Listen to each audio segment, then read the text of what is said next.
will the EU consider offering to Russia such a new dialogue on security architecture in Europe? And the second aspect to it, what is your view on the proposal to adjust sanctions, EU sanctions regime to make it more flexible? Thank you very much. Peter. Thank you, Yuri. Although we engage quite closely and quite regularly with the think tanks, we do not have the habit of commenting on their output, on their reports and suggestions. But let me address the 2 points you raised in your question. One is the relations and cooperations with Russia.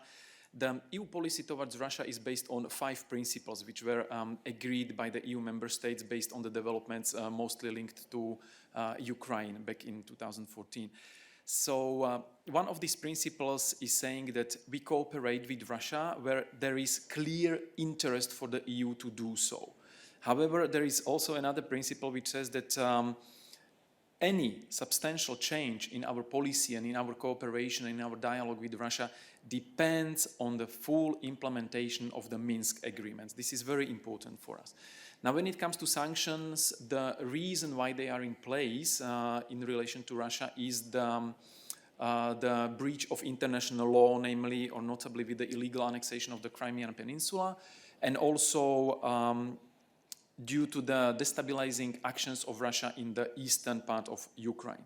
The economic sanctions are linked to the fact that they are linked and reviewed based on developments on the ground, and they are linked to the full implementation of the Minsk agreements, as we have stated so many times.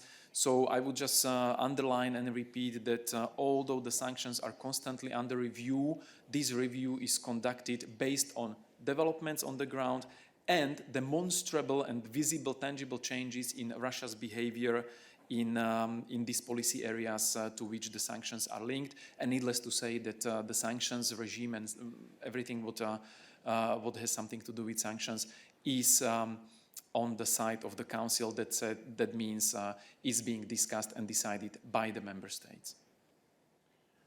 Okay, thank you very much, Peter. Are there other questions on external relations?